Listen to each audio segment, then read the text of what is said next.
Welcome to Vinyasa in Verse, the podcast where we connect mind, body, and spirit through poetry and practice. I'm Leslie Ann Hobayan. Together, we'll explore different ways of connecting with our innermost selves and how to tap into the flow of the universe. Because once that happens, anything is possible. Your best life starts now. Hello, loves. Welcome to another episode of Vinyasa in Verse. How are you on this beautiful day? I hope wherever you are, you have some time to take a deep breath and enjoy the beauty in that full, nourishing breath. And so today I have a very special guest, one who is a beautiful soul, a poet I've known for many years. We won't do the math. Because we don't age. And she is actually calling in, if we can say calling in, live from the DC area. And I want to welcome to the show, Ruth Forman. Woo! Hello, my friend. I'm so glad you could be here. I'm so glad to be here. Every time I'm with you, I always feel at peace, even in the times when we were at the clubs in San Francisco. I still had this inner peace while still grooving on the dance floor. I love it. Oh, so good, so good. All right, so we'll start the episode with our random selection of Hafiz's poem. Well, let's see. I like to do the little ruffle of pages of the mic. Oh my God, this is okay. The Sky Hunter. Keep ringing the bell, play the tambora, calling for him. For you have touched something holy inside with your spirit body. And now your eyes look broken without his sacred presence near. The heart is like that, blessed and ruined. Once it has known divine beauty. Then it becomes a restless sky hunter. The lover keeps circling in their being, their sweetest moments with God, needing to kiss his face again. I love that. Do you need me to read it again, or do you have some things that are standing out for you that you'd like to speak on? Can you read it one more time? Yeah, this is one of my favorites. Maybe that's why it keeps opening to that one. Either that or we really need it right now. Or both. Yeah. The Sky Hunter. Keep ringing the bell, playing the tambora, calling for him. For you have touched something holy inside your spirit body, and now your eyes look broken without his sacred presence near. The heart is like that, blessed and ruined once it has known divine beauty. Then it becomes a restless sky hunter. The lover keeps circling in their being, their sweetest moments with God, needing to kiss his face again.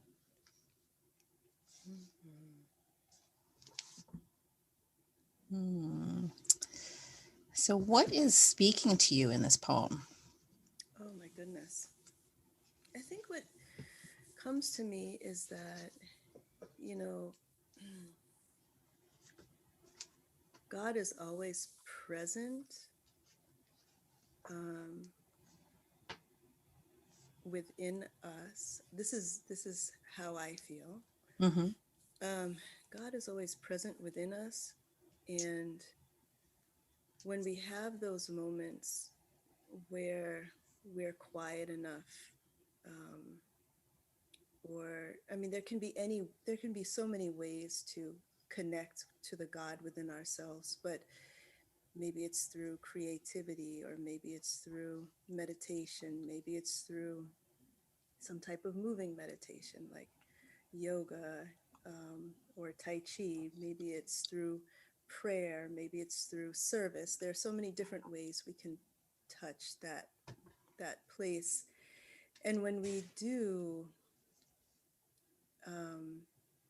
especially if you're thinking about it in terms of Hafiz's poetry, it's ecstasy. It's just it's just so much light, and um, it's perfect. It's perfection. But then, we're here, and so there are so many distractions to um, take our attention away from that union with the God within ourselves. So oftentimes, I think we can be so distracted that we forget to reconnect. And when we forget to reconnect, we can't be satisfied. We can try, um, but we can't be satisfied. And so that poem just reminds me of the sweetness of when we can take the time to remember and to connect. Um, that yeah, that poem just reminds me of that beauty. But I feel like that's part of our condition here on Earth. It's just that finding God while we're here, Mm. finding finding that finding that connection while we're here. Or remembering it, because I think that Yes, or that's really remembering it. important, that you said it's a forgetting. These distractions cause us to forget that we've got divinity within us, and we lose that connection because we're looking externally for satisfaction. Mm-hmm. Mm-hmm. And so when I'm thinking about the poem in relationship to what you just said, it's like we have known pure, ecstatic, divine love. We just don't remember. And so we're grumpy all the time, and then we're like, why are we so grumpy? And why are we so angry? And why do we hate people? And I think it's because of that forgetting, that disconnect. Um, and that really sucks if I'm gonna be plain about it, right? Um, but how can we then get back to that? How do you get back to that? Mm-hmm. Mm-hmm. How do I get back to that? I think that for me, prayer has always been a part of getting back to that. Mm, And I am part of the Baha'i faith, where prayer and meditation is a very important part of your connection with God. And so for me, the very first thing I try to do when I wake up is to say prayer. mm, And I remember many years ago, I had a friend who um, loved to connect with nature and go out for a walk first thing in the morning. And she would tell me, you should go out and you should really walk and connect with the day. And I told her, because that was her way of connecting, which is beautiful, but mm, we all have different ways that we can connect. And I told her that for me, prayer was what walking did for her, and that's where that poem, "I Wear Prayers Like Shoes," comes from, mm, because prayer for me was the way to connect. And over the years, I think I've built on other things. Also, writing was a way for me to connect. Poetry uh, is the way for me to ground myself again when I feel too scattered, or when I mm, feel afraid of something, or when I feel confused. Any of those things, I'll go mm, to writing. So writing is another one. I've recently added meditation, mm, which has been really, really beautiful. I have not really done meditation, um, except for, I would probably say, within the past year, and it's kind of saved me this past year as well. mm. Yeah, Um, yeah. and then also the Tai Chi.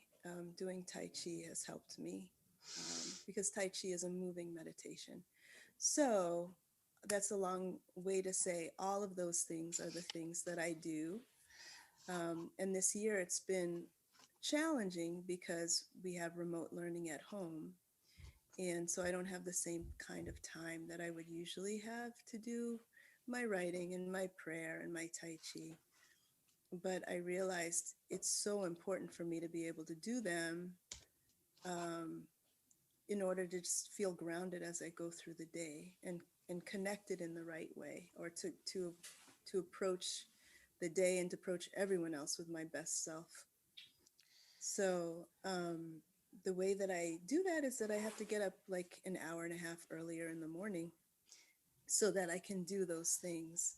Because once I get up and make breakfast for my daughter and she's got school, I am already in everybody else's space and I'm not in my space. So I need to take that time first thing when I wake up, to connect in the way Yeah. that I need to connect, and then I can fully, be there for everyone for the rest of the day.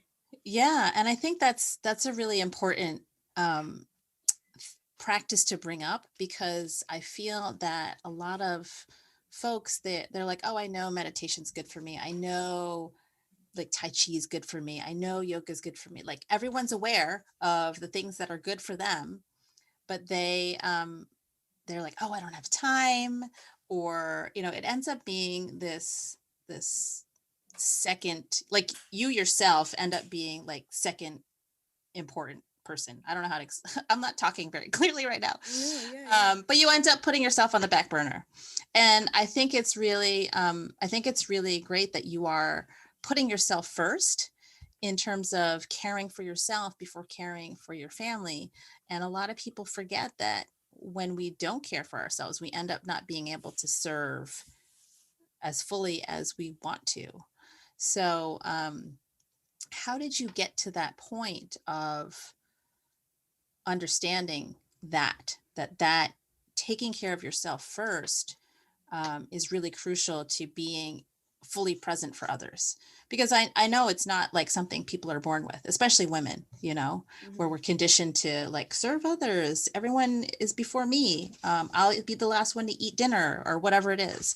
Hmm. How did you come to this practice, this understanding? I think I got a little help, and I'm not sure where I got the help from, but it Mm, reminds me of Rumi's poem, Don't Go Back to Sleep.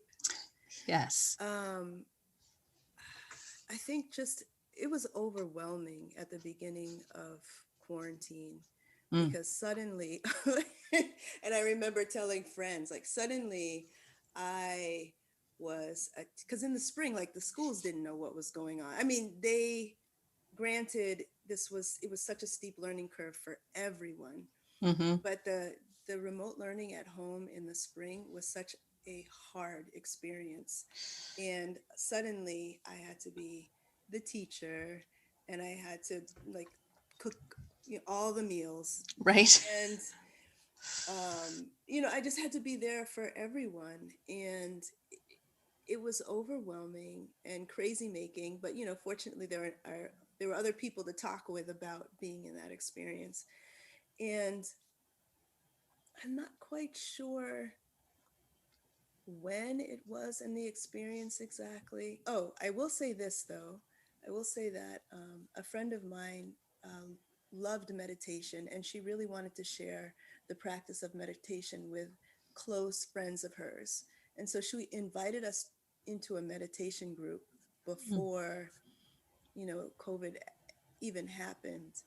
And it turned out that in those early days of quarantine, she shared meditations that were really helpful, I think, for all of us. So I was already kind of tapping into more of a quiet space because of this friend who invited me to meditation.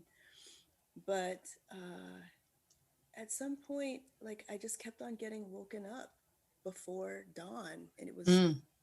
it was like 5 a.m. and I was wide awake, and I just had the feeling, don't go back to sleep.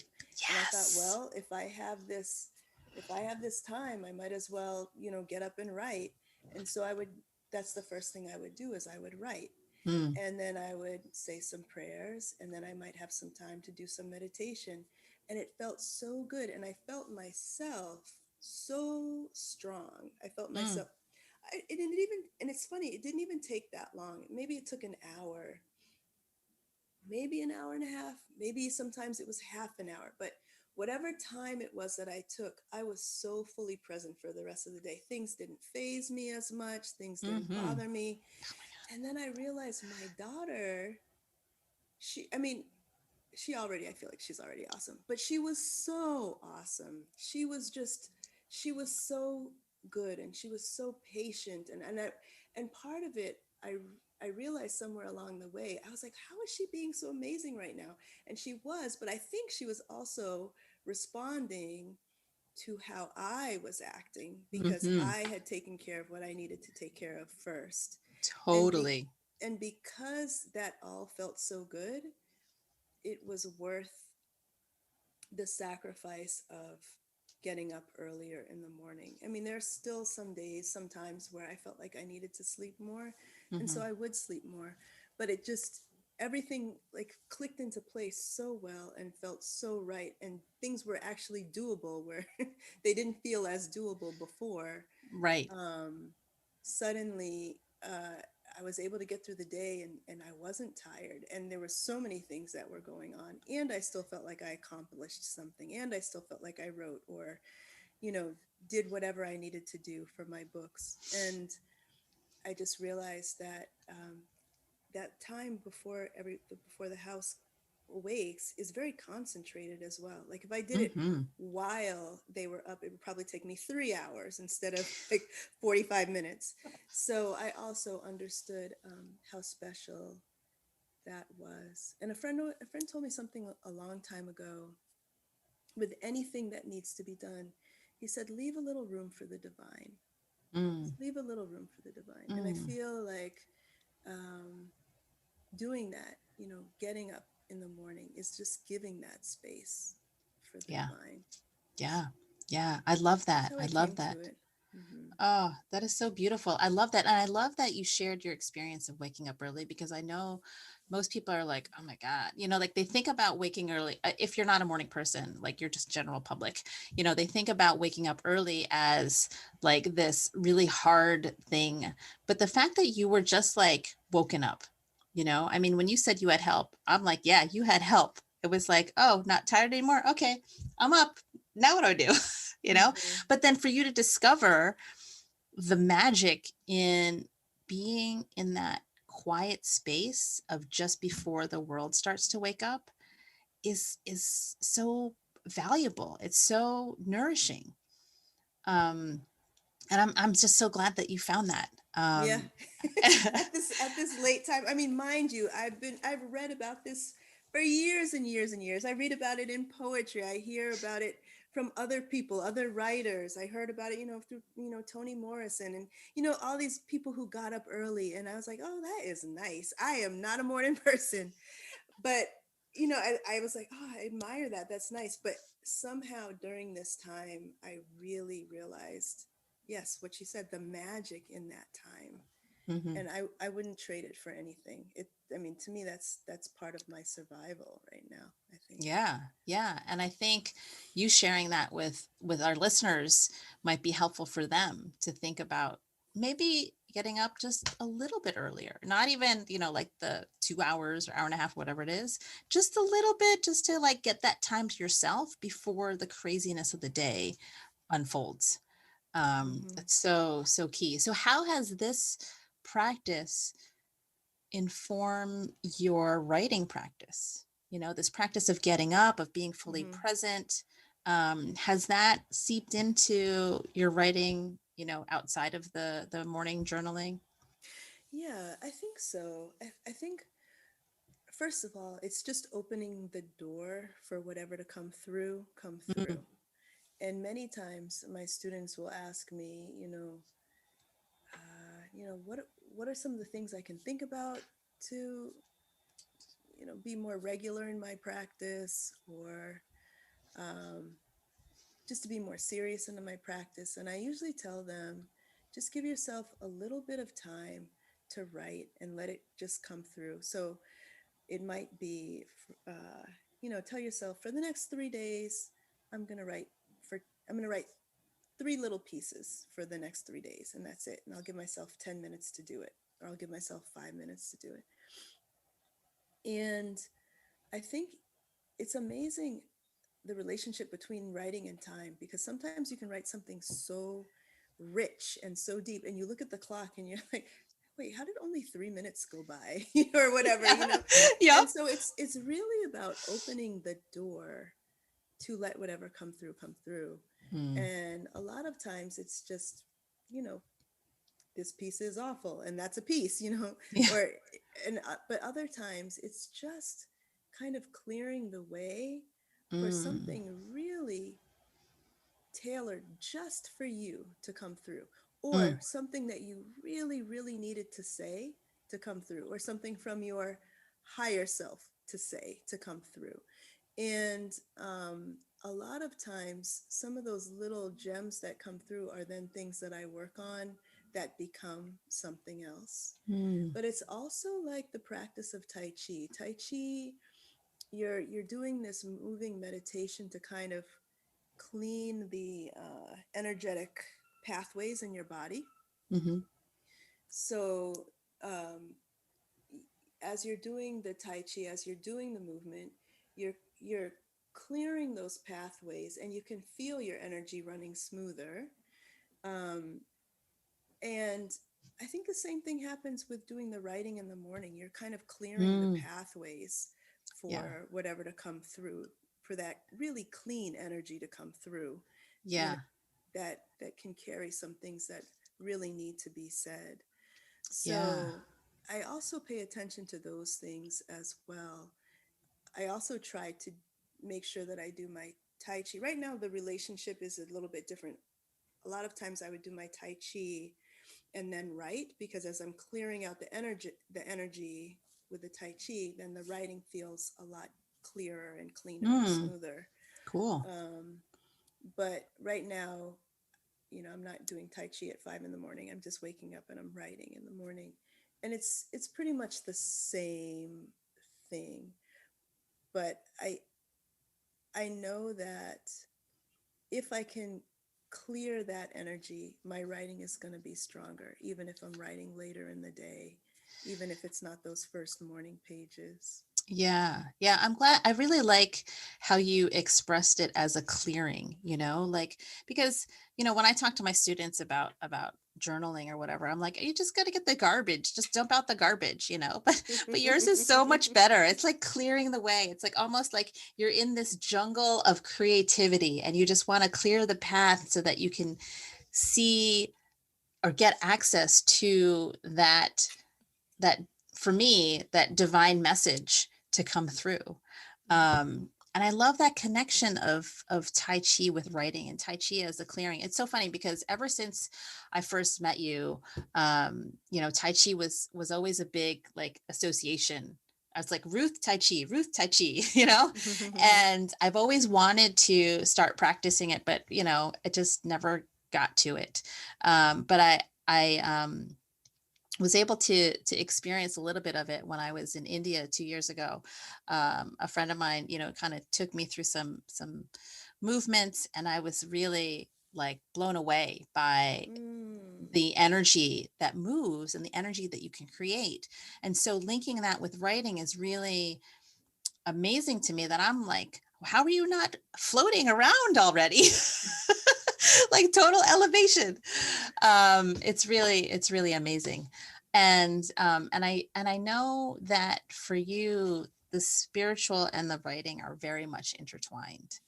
Mhm. Um, and I don't know, I just want people to know that that's an option, that to be spiritual doesn't mean you have to sit on a cushion and meditate and go om for like 3 hours or whatever.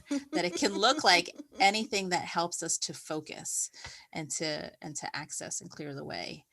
um so yeah, so I was wanting to also ask you about any of your writing projects now, because I know you have this new book out called Curls. I love it. I Mhm. haven't read it because I'm not 3, but I should get it anyway because it's beautiful. Thank Can you. you talk a little bit about about the book, because Mhm. it's awesome, and I've seen so many pictures of it, and all the moms are loving it. But I also want to ask you about how the writing has shifted to this direction of children's books. I think we've talked about it in the past, but it'd be great for folks who know you as a poet primarily, to hear about this journey that you've had into writing children's books. Yeah. So I've always wanted to write children's books, and even when I was a kid, people asked me what I do. What do you want to be when you grow up? And I always would say I want to be a children's book author. So I always wanted to do it, and I think when I was 6, I did my first book of poetry, and I think my father still has it somewhere. Mm. But and I did a children's book in 2007, Mm-hmm. which was Young Cornrows Calling Out the Moon, which was actually a poem from We Are the Young Magicians. And I wanted to do more, but I also loved writing poetry, and I was working on a novel for a while. And then I met my husband, and my whole world just went. Just suddenly, I moved, and I got married, and I moved, and suddenly I was pregnant, and um, then suddenly had a daughter, and I'm in this new place. And I think having a child is a really different place to write a children's book from. I Mm. always loved, children's literature. I always wanted to write it. I always wanted to be in that world. And I enjoyed being in that world with Young Cornrows. But when I had my daughter and I was picking out the books and we were reading together, I saw even more what I wanted my daughter to be able to read. And I was not seeing that a lot, Mm. especially, I mean, this was a few years ago. Um, so I'm talking maybe, 2013, 2014. Mm-hmm. And I think Walter Dean Myers actually wrote a New York Times op-ed piece, I think, in Mm. 2014 about just the lack of diversity in children's books. And it was really frustrating for me to see the books that I um, loved for my child. We would read them over and over again. There were certain illustrators like Vanessa Brantley Newton. I would look for all of her books because I just loved her illustrations. And um, so I knew that I wanted to write what I wanted her to read. So I was already working on a couple children's books. And then PK3 happened, where she has a late, bear with me when I talk about this. She has a late birthday. So she had done PK3 at one school, which was a much more diverse school. They had a wonderful after school program where she was learning about um, it was an African centered Montessori school. So she was learning all of this wonderful history, um, about really wonderful role models as Mm. an African American. My daughter's mixed.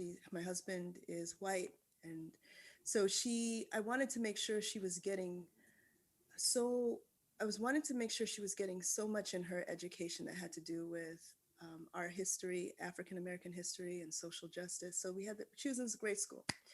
Then next year we moved her to another school. She had to do PK3 over again because of her late birthday.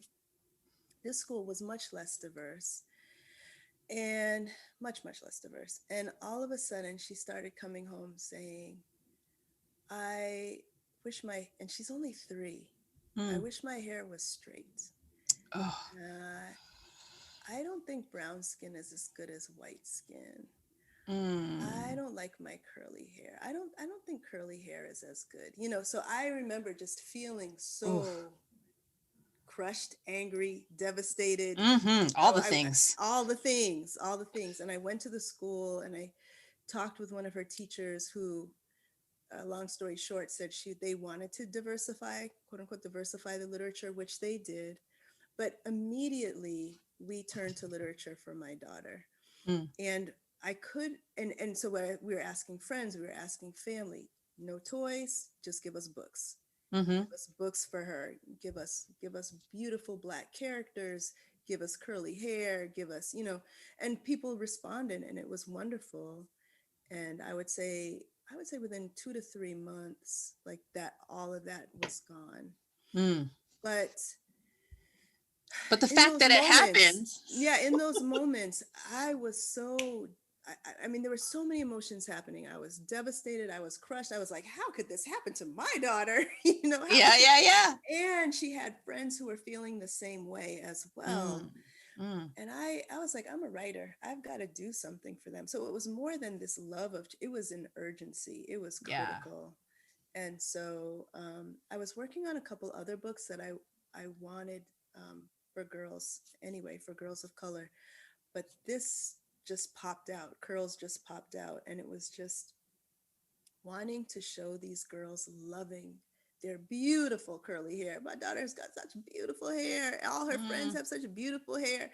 And I just wanted them to just celebrate that because they didn't see there's a lot of lack of celebration. Yeah. I mean, Yeah. now it's different. I feel like in 2020, oh my gosh, there's so many beautiful books, and I wish we had those when she was just a little bit younger. Mm. But I realized that, you know, this is, it's so critical. It is so, Yeah. so critical. Yeah. And Yeah. so, yeah, so I got to work, and a lot of publishers passed, but there were Mm. a few, and there was one um, publisher whose the editor was a poet, and he just got it. He's like, let's Mm. do it. Mm. So So now there good. will be more as well, celebrating hair, skin color, because Yeah. we need them, especially. And I just didn't realize that it would happen so young. I didn't realize she would need it at age 3. So Yeah. Yeah. yeah, Wow. that's how it That's came about. amazing. That's amazing. It's funny that you said that you didn't think that she would need it at age 3, but at the same time, it doesn't surprise me. I mean, I think it's like something like from birth, like representation matters, but also celebration of that representation. Um, because the messages that we receive between birth and age 7 are really like those core memories, those core foundations of behaviors and patterns of how we form our opinions. So it's really important, and I'm so glad that you've written this book and that there are more, because now we can start to shift things, where folks like you and I don't have to do as much work at this age, because I'm doing all this deconditioning, all these messages Mm, that I received. And I say representation matters, and it used to be something that I understood in theory, right? But then I saw, what is it?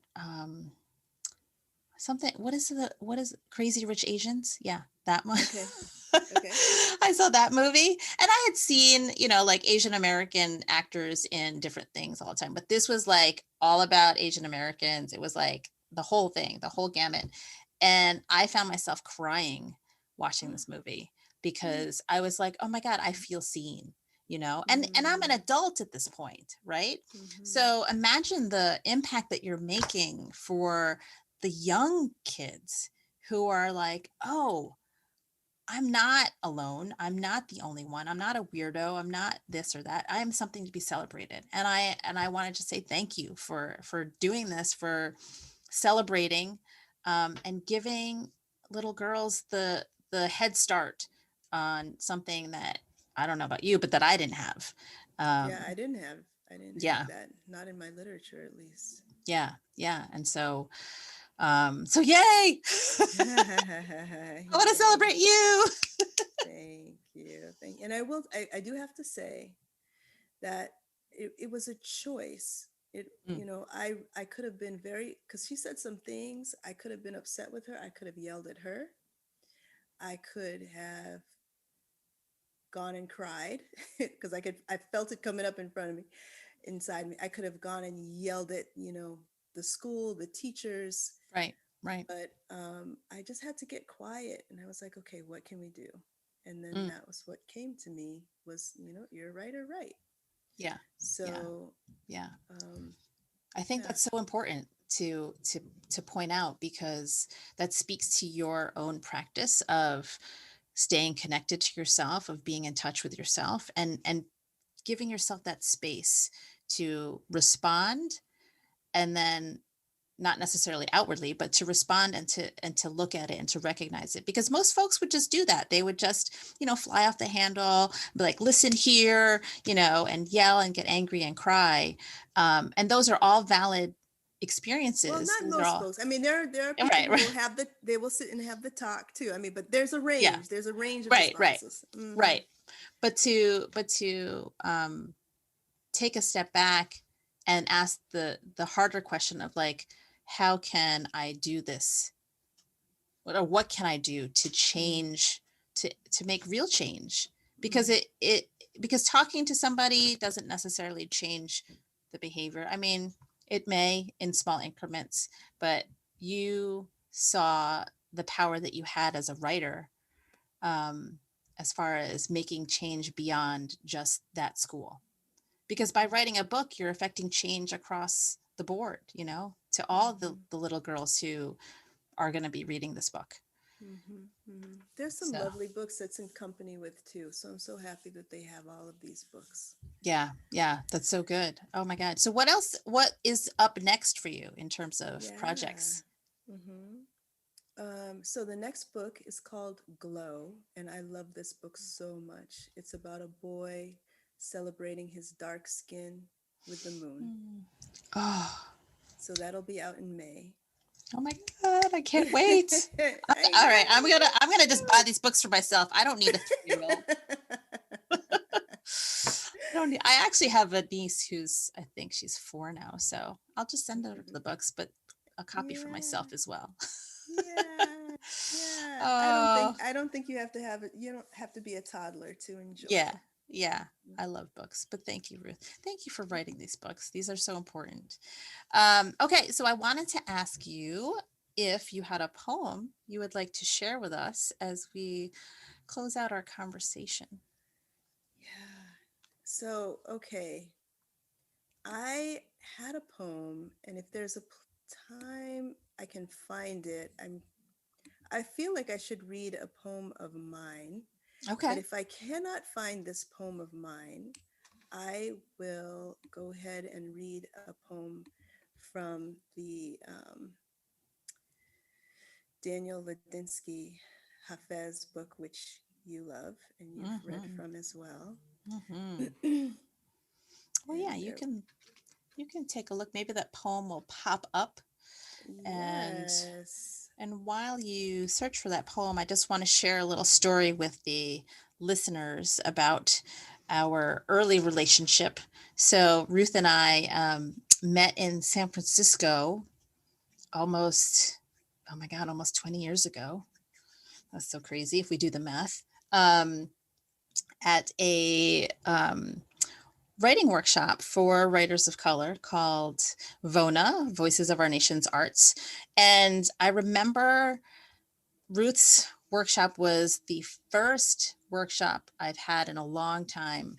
I had just finished a year of nerd school, also known as a PhD program, where I was very steeped in theory.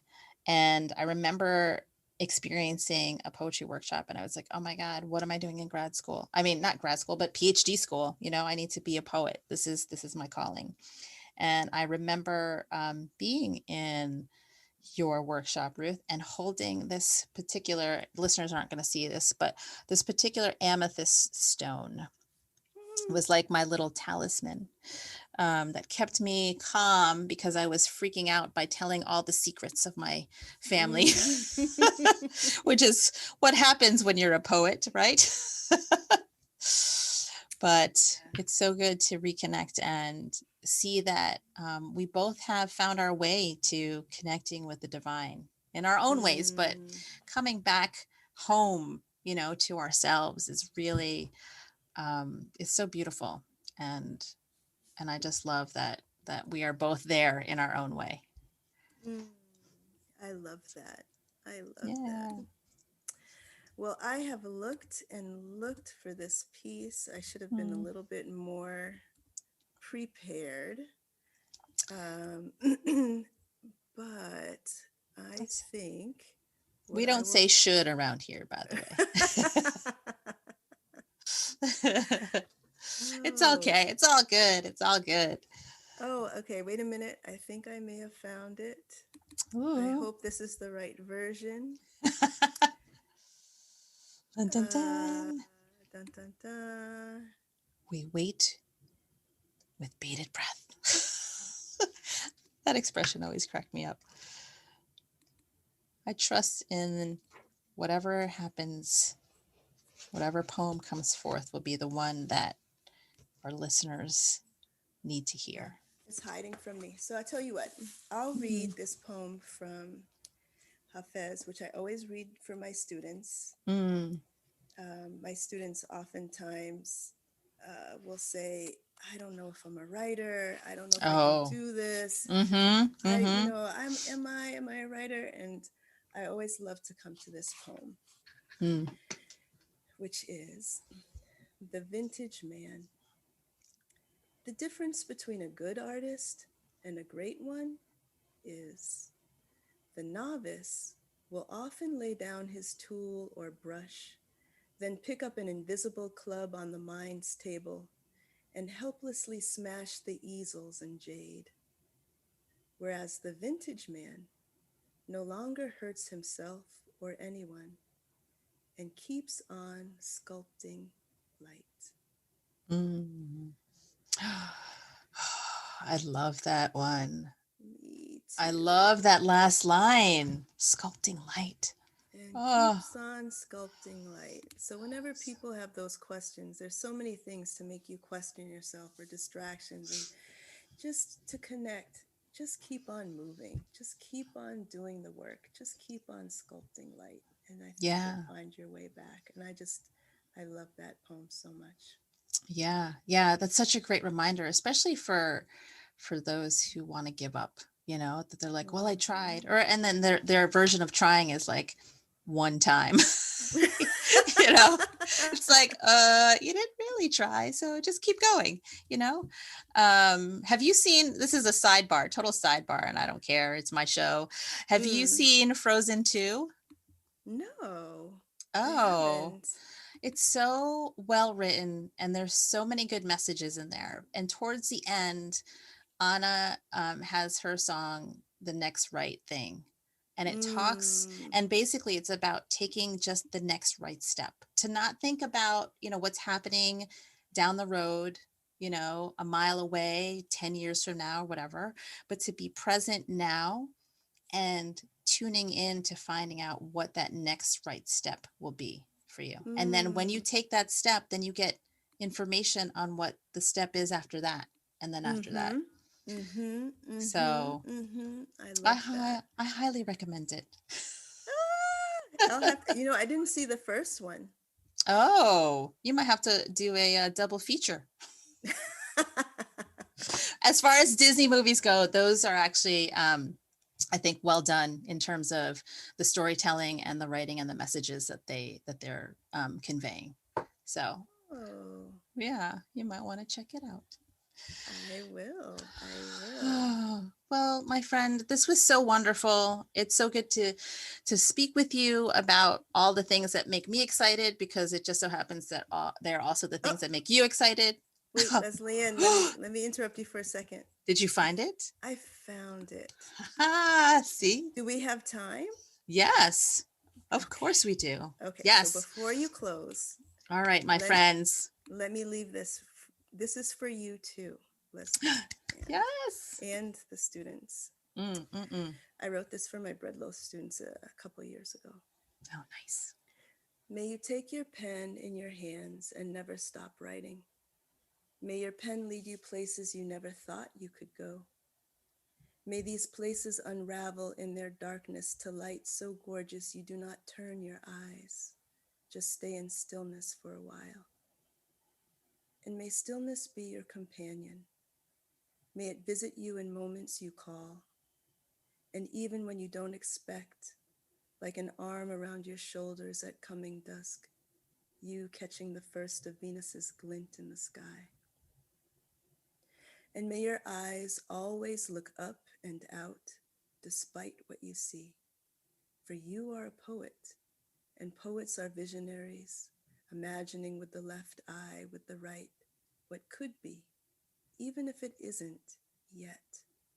And isn't this why we are here, born into our mother's lap to create what has not been here yet?